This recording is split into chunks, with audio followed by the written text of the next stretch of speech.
Një tragjedi që tronditi Turqinë.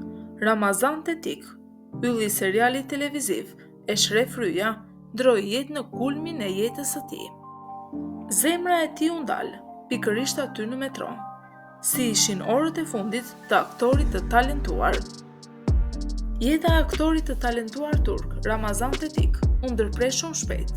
Ai ishte vetëm 31 vjeç. Ai lindi në Turqi, ku që nga fëmijëria e hershme ndërronte të shkëlqente. Në skenën e madhe, biografia e tij nuk është e mbushur me skandale të profilit të lartë, ishte një njeri i thjeshtë që arrinte gjithçka përmes punës së palodhur. Në atë ditë fatale pranvere, absolutisht asgjë nuk paralajmëronte fatkeqësinë e afërt. Ramazan doli nga shtëpia e tij, duke u drejtuar për një provë tjetër teatri. Për të, aktrimi nuk ishte vetëm një punë e përditshme, por kuptimi vërtet i gjithë ekzistencës së tij. Me turmën e pafundme të pasagjerëve që nxitonin dhe ishte aty mes zhurmës së zakonshme të qytetit, që u shpalos në një tragjedi vërtet e tmerrshme. Papritmas, i riu ndjeu një dhimbje të mprehtë dhe të padurueshme në një anë të gjoksit. Ishte një këputje kritike. Ramazani humbi ndjenjat dhe u rrëzua. Mbi platformën preguri, kalimtarët ngrinë në një tronditje të thellë. Paniku filloi, njerëzit menjëherë thirrën një ambulancë. Mjekët mbërritën sa më shpejt ishte e mundur dhe nxituan në njësinë e kujdesit intensiv.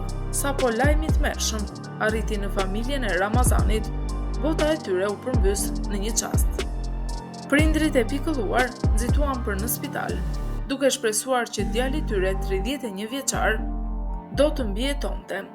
Pas shtrimit në spital, mjekët konfirmuan diagnozën fillestare, një këputje e rëndë e aortës. Gjendja e pacientit u konsiderua jashtëzakonisht kritike. Aty filloi një operacion i mundishëm dhe tepër kompleks në zemër të hapur. Ai zgjati për shumë orë, çdo minutë e kaluar duke pritur. Në korridorin e spitalit, dukej si një përjetësi e mbushur me ankth. Ndërkohë, kolegët dhe miqtë e përkushtuar të aktorit filluan të jepnin alarmin. Mediat sociale filluan me thirrje për dhurime urgjente gjaku për të shpëtuar Ramazanin. Njerëzit reaguan me entuziazëm, duke besuar se me një përpjekje kolektive mund ta shpëtonin atë nga vdekja.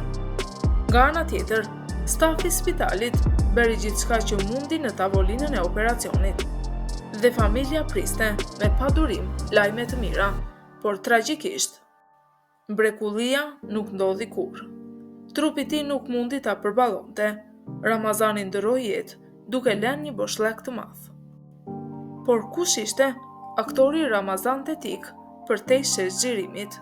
Ai lindi në vitin 1995 dhe që në moshë të vogël ndërronte sinqerisht një karrierë të shkëlqyer në aktrim. Për ta bërë ëndrrën e tij të çmuar realitet, ai u regjistrua në konservatorin prestigjos të arteve Müjdat Gezen, ku përvetsoi çdo fjalë të mësuesve të tij me zell. Karriera e tij përparoi gradualisht përmes produksioneve të vogla teatrale, derisa fati i dha një mundësi vërtet unike, një rol të shumë pritur në serialin televiziv tepër të popularizuar e Shref Rryja. Ky projekt ishte i destinuar të ishte bileta e tij për në ligën më të lartë të kinemas turke. Megjithatë, pas pranisë së shkëlqyer në ekran, fshihej një realitet i ashpër. Të qenit një aktor aspirant rrallë sjell të ardhurat të qëndrueshme. Ramazani nuk donte t'i ngarkonte prindrit e tij, kështu që nuk u ankua kurrë. Askush në audiencë nuk mund ta kishte menduar se pas xhirimeve të mundishme, ky i ri tepër premtues veshi një uniform korrieri të thjeshtë dhe shpërndau porosi në të gjithë qytetin e zhurmshëm për të fituar një jetesë të ndershme dhe për të ndjekur me besim qëllimin e tij të madh. Vdekja e papritur e Ramazanit ishte një goditje shkatëruese për industrinë televizive. Biznesi turk i spektaklit u zhyt në një zi të thellë. Lajmi për tragjedin u përhap me një shpejtësi të pabesueshme, duke i lënë kolegët e tij në tronditje të plotë. Yjet kryesore të serialit e Shref Rryja nuk mund ta besonin atë që po ndodhte. Aktori i njohur Çagataj Ulusoi dhe bukuroshja Demet Özdemir, e cila ndau sheshin e xhirimit me tem, shprehën publikisht ngushëllimet e tyre të sinqerta familjes së pikëlluar. Aktoria Xheren Benderlioglu kujtoi me lodh në sy se Ramazani ishte një nga njerëzit më të sjellshëm që kishte takuar ndonjëherë.